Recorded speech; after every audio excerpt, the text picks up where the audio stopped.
Bayangkan sejenak apa yang akan terjadi ketika kita semua memasuki tahun 2030. Sebuah angka yang bagi sebagian orang terdengar biasa saja. Namun bagi para ekonom, peneliti bahkan lembaga internasional, tahun 2030 sering disebut sebagai titik kritis peradaban manusia. Ada laporan dari PBB yang memperingatkan bahwa dunia akan menghadapi krisis pangan, krisis energi, bahkan krisis air bersih. Ada pula data dari World Economic Forum yang menyebutkan bahwa ketimpangan ekonomi akan semakin tajam dan lebih dari separuh populasi dunia akan hidup di kota-kota besar yang semakin padat, sumpek, dan penuh tekanan. Pertanyaannya sederhana namun menusuk, yaitu apakah kita siap menghadapi krisis 2030 yang semakin dekat itu? Atau justru kita akan menjadi bagian dari mereka yang terlambat menyadari arah perubahan besar ini? Mungkin sebagian dari Anda berpikir, krisis global adalah urusan negara-negara besar, bukan masalah kita. Namun coba pikirkan lagi, setiap kenaikan harga bahan pokok di kota, setiap kelangkaan BBM, bahkan setiap berita tentang inflasi global secara langsung atau tidak langsung menyentuh hidup kita sehari-hari.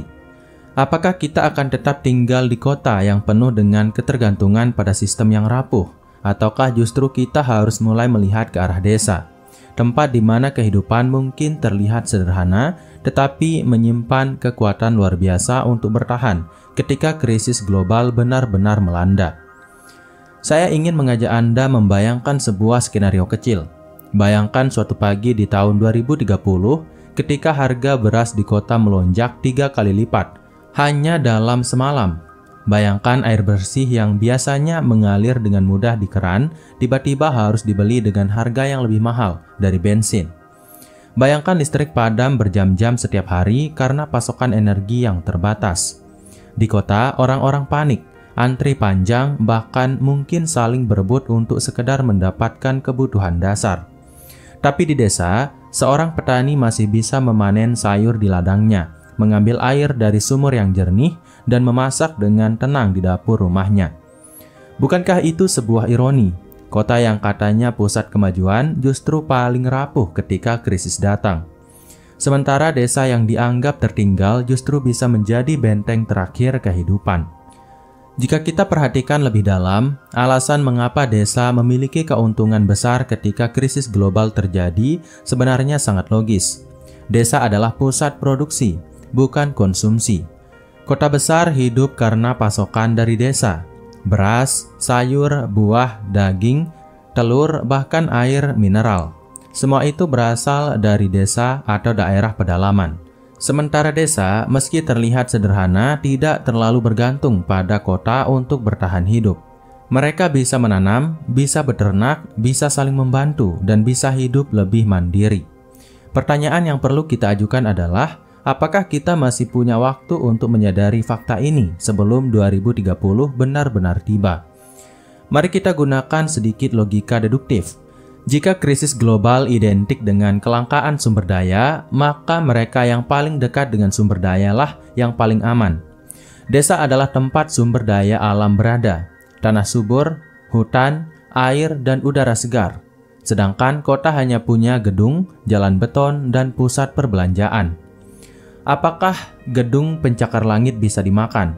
Apakah aspal bisa memberi kita air bersih? Tentu tidak. Maka deduksinya jelas, desa memiliki posisi strategis yang jauh lebih aman dibandingkan kota ketika krisis datang. Bahkan jika kita bicara soal psikologi manusia, tinggal di desa memberikan ketenangan batin yang lebih stabil. Saat orang kota stres karena harga naik dan pekerjaan hilang, orang desa tetap bisa tidur nyenyak karena esok masih ada ladang yang bisa ditanami. Mari saya ajukan sebuah pertanyaan retoris kepada Anda. Manakah yang lebih bernilai? Memiliki apartemen mewah di pusat kota atau memiliki sebidang tanah yang bisa menumbuhkan makanan ketika dunia kelaparan? Banyak orang di kota berlomba-lomba membeli properti vertikal dengan harga miliaran. Padahal tanah di desa yang jauh lebih luas seringkali dianggap murah, bahkan disepelekan. Padahal dalam logika krisis, tanah yang bisa ditanami jauh lebih berharga daripada apartemen dengan pemandangan lampu kota. Mengapa? Karena tanah memberi kehidupan, sedangkan apartemen hanya memberi tempat tinggal. Kita bisa hidup tanpa apartemen, tapi bisakah kita hidup tanpa makanan? Fenomena ini sebenarnya sudah terlihat dari sekarang. Lihatlah bagaimana pandemi COVID-19 beberapa tahun lalu memberi pelajaran berharga. Ketika kota besar mengalami lockdown, orang-orang mulai menyadari bahwa hidup di kota tanpa akses ke sumber daya alam sangatlah rapuh. Banyak orang yang pulang ke desa, bertani atau sekedar mengungsi untuk mencari ketenangan. Pandemi itu hanyalah prolog. Bayangkan apa yang akan terjadi ketika krisis 2030 benar-benar datang dengan skala yang lebih besar. Bukankah kita seharusnya sudah mulai memikirkan langkah antisipasi dari sekarang? Jika Anda perhatikan, gaya hidup di desa juga lebih hemat dan berkelanjutan. Orang desa terbiasa menggunakan sumber daya dengan bijak. Mereka menyalakan lampu seperlunya, memanfaatkan sisa makanan untuk pakan ternak, dan jarang membuang sesuatu yang masih bisa digunakan. Berbeda dengan kota, di mana gaya hidup konsumtif menjadi norma. Orang kota terbiasa membeli lebih dari yang dibutuhkan, membuang makanan, dan hidup dalam siklus konsumsi tanpa akhir. Dalam kondisi normal, mungkin gaya hidup seperti itu bisa dipertahankan. Namun dalam kondisi krisis, gaya hidup konsumtif justru menjadi beban. Desa dengan pola hidup sederhana dan hematnya justru lebih siap menghadapi masa sulit. Lebih jauh lagi, ada sebuah kekuatan yang sering dilupakan, yaitu solidaritas sosial. Di desa, hubungan antar warga masih erat. Ketika ada yang kekurangan, tetangga akan membantu. Ketika ada hajatan, semua bergotong royong. Nilai kebersamaan inilah yang akan menjadi benteng mental ketika krisis melanda. Di kota, orang lebih individualis, sibuk dengan urusan masing-masing, bahkan sering tidak mengenal tetangga sebelah rumah. Dalam situasi krisis, siapa yang akan menolong Anda ketika semua orang sedang berjuang untuk dirinya sendiri? Di desa, ikatan sosial yang kuat menjadi jaring pengaman yang tak ternilai. Saya tahu sebagian dari Anda mungkin berpikir, tapi di kota ada banyak fasilitas modern, internet cepat, rumah sakit besar, sekolah bagus. Itu benar. Namun mari kita deduksi lagi, apa gunanya fasilitas modern jika aksesnya terbatas karena krisis? Apa gunanya rumah sakit besar jika obat dan tenaga medis kewalahan? Apa gunanya sekolah megah jika biaya pendidikan melambung tinggi? Teknologi dan fasilitas kota hanyalah keunggulan semu jika kebutuhan dasar tidak terpenuhi. Desa mungkin tidak punya mall, tapi punya sawah. Desa mungkin tidak punya gedung tinggi, tapi punya udara segar. Dan pada akhirnya, justru kebutuhan dasarlah yang paling menentukan kelangsungan hidup manusia. Mari kita lihat bagaimana para ahli memprediksi krisis global menuju tahun 2030. Menurut data dari FAO, populasi dunia diperkirakan mencapai hampir 8,5 miliar pada tahun itu. Artinya kebutuhan pangan akan meningkat drastis, sementara lahan subur semakin berkurang akibat urbanisasi dan perubahan iklim. Pertanyaan yang harus kita ajukan adalah, jika kebutuhan meningkat tapi produksi terbatas, siapa yang akan paling merasakan dampaknya? Jelas masyarakat kota yang sepenuhnya bergantung pada distribusi pangan dari desa. Jika jalur distribusi terganggu, harga pangan akan melonjak tajam. Sementara mereka yang tinggal di desa masih bisa menanam sayuran di pekarangan atau berbagi hasil panen dengan tetangga. Apakah itu bukan sebuah keuntungan strategis yang luar biasa? Tidak hanya soal pangan, energi juga akan menjadi isu besar. Laporan dari International Energy Agency menyebutkan bahwa pada 2030 permintaan energi global akan naik sekitar 25% dibanding sekarang. Padahal cadangan energi fosil semakin menipis dan transisi ke energi terbarukan tidak selalu berjalan mulus. Kota besar yang penuh dengan kendaraan bermotor, gedung pencakar langit, dan pabrik industri jelas akan paling berdampak jika terjadi kelangkaan energi. Bayangkan kemacetan panjang tanpa bensin atau gedung-gedung tinggi yang gelap gulita karena listrik dipadamkan. Sedangkan di desa, orang masih bisa memasak dengan kayu bakar, menggunakan tenaga surya sederhana, atau sekedar menyalakan lampu minyak ketika listrik padam. Kehidupan di desa lebih fleksibel, tidak sepenuhnya tergantung pada infrastruktur modern yang kompleks. Fleksibilitas inilah yang membuat desa jauh lebih tahan banting. Air juga tidak kalah penting. Bank Dunia pernah mengingatkan bahwa krisis air akan menjadi salah satu ancaman terbesar di abad ini. Pada 2030, diperkirakan 40% populasi dunia akan hidup di daerah yang mengalami kelangkaan air. Kota-kota besar dengan jutaan penduduk akan berebut pasokan air bersih. Sedangkan di desa, akses ke sumber air alami masih lebih mudah, entah dari sumur, sungai, atau mata air pegunungan. Bahkan jika debitnya menurun, orang desa masih bisa mengelola dengan gotong royong. Bandingkan dengan kota yang harus membeli air dalam galon atau membayar tarif PDAM yang terus naik. Bukankah semakin jelas siapa yang lebih siap menghadapi krisis? Mari kita tarik analogi sederhana. Kota besar itu ibarat kapal pesiar megah, penuh fasilitas mewah, restoran mahal, kolam berenang, bahkan hiburan non-stop. Tapi kapal itu berlayar di tengah lautan luas. Dan ketika badai datang, semua fasilitas mewah itu tidak ada gunanya jika kapal karam. Sedangkan desa ibarat perahu kayu kecil. Tidak mewah, sederhana, tapi bisa lebih lincah menghindar dari badai. Lebih mudah diperbaiki jika rusak, dan tidak butuh banyak bahan bakar untuk bergerak. Pada akhirnya, dalam situasi krisis, apa yang lebih penting? Kenyamanan semu atau kemampuan bertahan? Selain itu, mari kita lihat dari perspektif psikologi manusia. Orang kota terbiasa dengan ritme cepat, persaingan ketat, dan tekanan hidup yang tinggi. Mereka mudah stres ketika terjadi perubahan mendadak, sedangkan orang desa lebih terbiasa hidup sederhana, dekat dengan alam, dan punya ikatan sosial yang kuat. Dalam kondisi krisis, kemampuan mengelola stres dan menjaga ketenangan jauh lebih penting daripada sekedar punya banyak uang. Apa gunanya uang di kota jika tidak ada makanan yang bisa dibeli? Apa gunanya gaji besar jika listrik, air, dan kebutuhan pokok tidak tersedia? Inilah yang membuat banyak orang kota diam-diam mulai melirik desa sebagai tempat pelarian ketika krisis menghantam. Fakta menariknya, tren ini sebenarnya sudah dimulai. Jika Anda perhatikan, ada fenomena urban to rural migration, yaitu perpindahan orang kota ke desa. Banyak orang mulai membeli tanah di desa, membangun rumah di pinggiran, bahkan kembali ke kampung halaman untuk memulai usaha pertanian atau peternakan. Fenomena ini semakin terlihat pasca pandemi. Orang mulai menyadari bahwa desa bukan lagi tempat yang tertinggal, melainkan tempat yang aman untuk masa depan.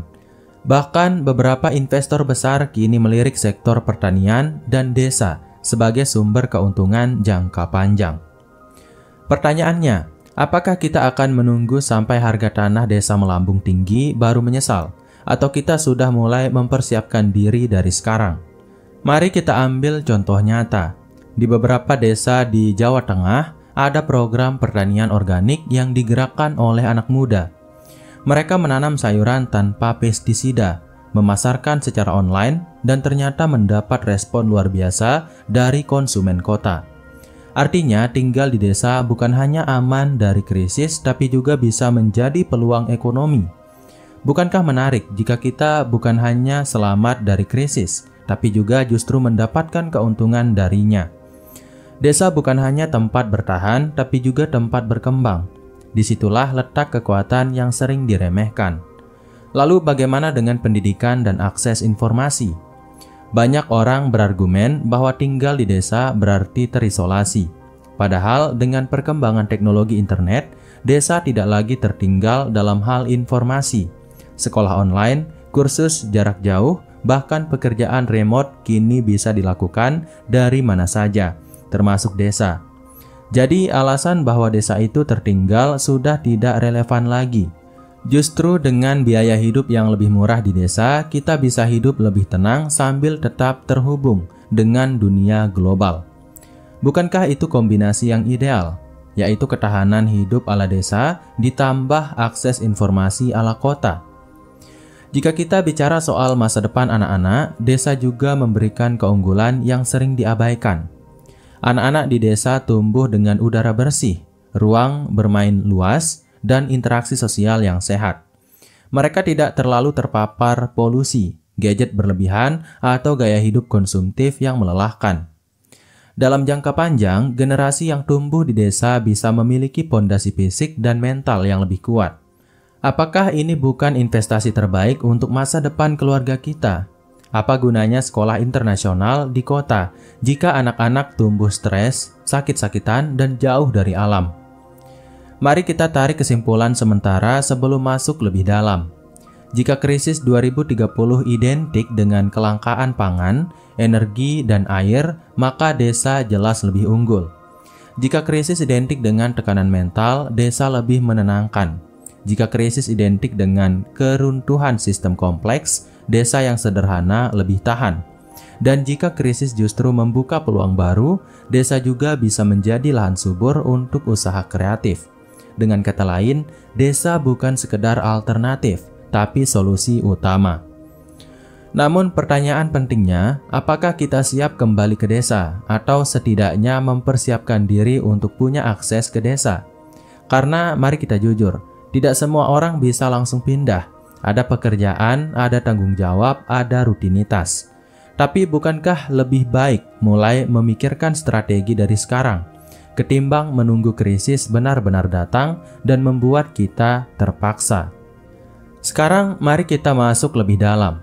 Bagaimana sebenarnya desa bisa menjadi benteng sekaligus peluang di tengah krisis?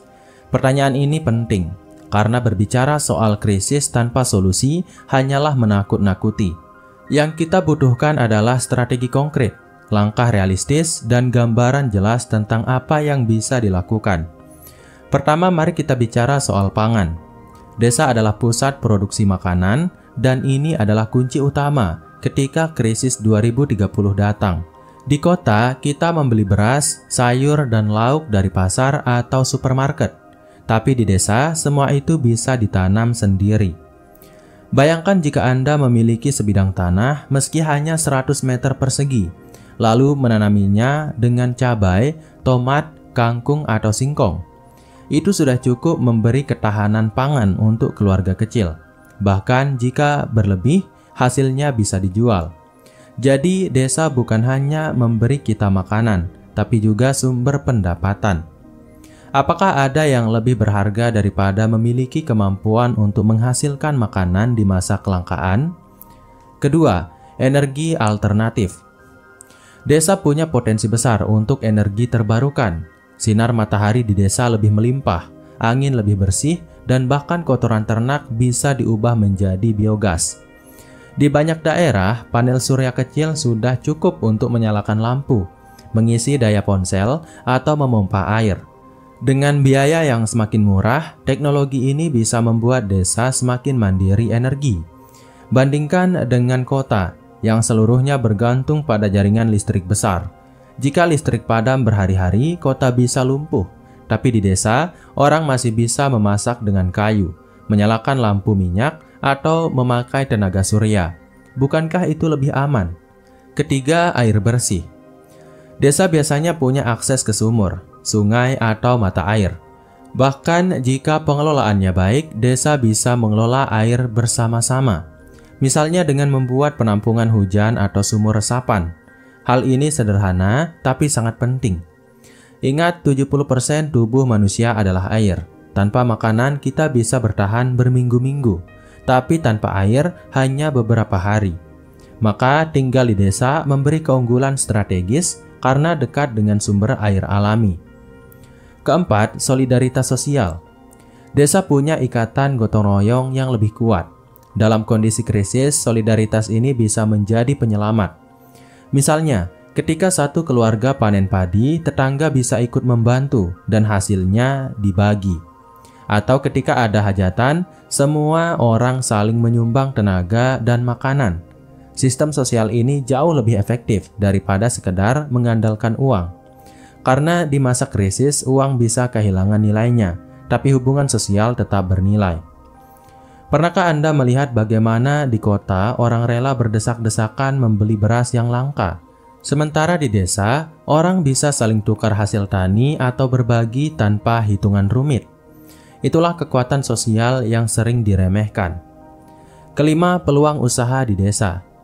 Ini bagian yang menarik, karena desa bukan hanya tempat bertahan, tapi juga tempat berkembang. Banyak orang berpikir bahwa tinggal di desa berarti tidak ada peluang, padahal kenyataannya sebaliknya. Misalnya usaha pertanian organik, beternak ayam kampung, membuat olahan makanan lokal, atau membuka homestay untuk wisatawan. Dengan internet, semua itu bisa dipasarkan secara online, bahkan ada desa yang berhasil menjual kopi lokal hingga ke mancanegara. Jadi tinggal di desa tidak berarti hidup pasif. Justru dengan biaya hidup yang rendah, kita punya ruang lebih besar untuk berkreasi. Mari saya beri gambaran konkret. Seorang teman saya pernah bercerita tentang keluarganya yang tinggal di desa di Jawa Timur. Mereka punya lahan kecil untuk menanam sayur, beberapa ekor kambing, dan sumur di belakang rumah. Saat pandemi melanda, orang kota banyak yang kehilangan pekerjaan dan sulit membeli kebutuhan pokok. Tapi keluarganya di desa tetap makan 3 kali sehari, bahkan bisa berbagi dengan tetangga. Mereka tidak kaya dalam ukuran kota, tapi mereka mandiri. Dan di saat orang kota panik, mereka justru hidup tenang. Bukankah ini bukti nyata bahwa desa adalah benteng kehidupan? Sekarang mari kita bicara tentang psikologi bertahan hidup. Orang kota terbiasa dengan ritme cepat. Bangun pagi, berangkat kerja, macet, lembur, pulang larut, lalu ulangi besoknya. Sistem ini membuat mereka sangat rapuh ketika terganggu. Sedikit saja ada krisis, stres meningkat. Sedangkan orang desa terbiasa dengan ritme alam. Mereka menanam, menunggu hujan, merawat ternak, dan panen. Ritme ini jauh lebih selaras dengan kehidupan. Dalam situasi krisis, pola pikir tenang dan sabar ini lebih menguntungkan daripada pola pikir panik dan terburu-buru. Saya ingin mengajukan sebuah pertanyaan retoris. Jika krisis benar-benar datang, siapa yang akan lebih mampu bertahan? Orang kota dengan gaji besar tapi tanpa tanah, atau orang desa dengan lahan kecil tapi bisa menanam makanan? Pertanyaan ini tidak untuk merendahkan kehidupan kota, melainkan untuk menyadarkan bahwa ukuran kekayaan bisa berubah total ketika krisis terjadi. Apa gunanya uang jika toko-toko kosong? Apa gunanya mobil mewah jika bensin habis? Apa gunanya apartemen tinggi jika air dan listrik terputus? Strategi konkret berikutnya adalah memanfaatkan teknologi untuk memperkuat kehidupan di desa. Jangan bayangkan desa hanya sebagai tempat tradisional tanpa modernitas. Justru desa yang cerdas adalah desa yang mampu menggabungkan tradisi dan teknologi. Contohnya petani yang menggunakan aplikasi untuk memantau harga pasar, atau anak muda desa yang mempromosikan produk lokal lewat media sosial. Dengan cara ini, desa tidak hanya bertahan, tapi juga bisa maju. Itulah yang disebut sebagai smart village. Dan menariknya, konsep ini semakin banyak diperbincangkan oleh para ahli sebagai masa depan peradaban. Mari kita pikirkan juga dari sisi investasi. Harga tanah di kota sudah selangit, sementara di desa masih relatif terjangkau. Padahal tanah adalah aset yang nilainya cenderung naik, apalagi ketika krisis pangan melanda. Apakah tidak bijak jika kita mulai mengamankan aset berupa tanah desa dari sekarang? Tidak harus pindah total, tapi setidaknya punya pegangan. Karena ketika 2030 tiba, tanah desa bisa menjadi emas baru. Dengan semua analisis ini, satu hal menjadi jelas. Desa bukan sekedar tempat tinggal, melainkan strategi bertahan hidup yang cerdas. Desa memberi kita pangan, energi, air, solidaritas, peluang usaha, ketenangan, dan investasi. Desa juga memberi kita makna hidup yang lebih dekat dengan alam, sesuatu yang sering hilang dalam kehidupan kota yang penuh hiruk-pikuk. Sahabat, dari semua yang sudah kita bahas panjang lebar, kita bisa melihat dengan jelas betapa krisis 2030 bukan sekedar ramalan kosong. Semua indikatornya sudah tampak. dari perubahan iklim yang semakin nyata, inflasi global yang sulit dikendalikan, ketimpangan ekonomi yang semakin tajam, dan ketergantungan kita pada sistem modern yang rapuh. Semua itu bukan lagi cerita fiksi ilmiah, melainkan kenyataan yang perlahan-lahan kita rasakan.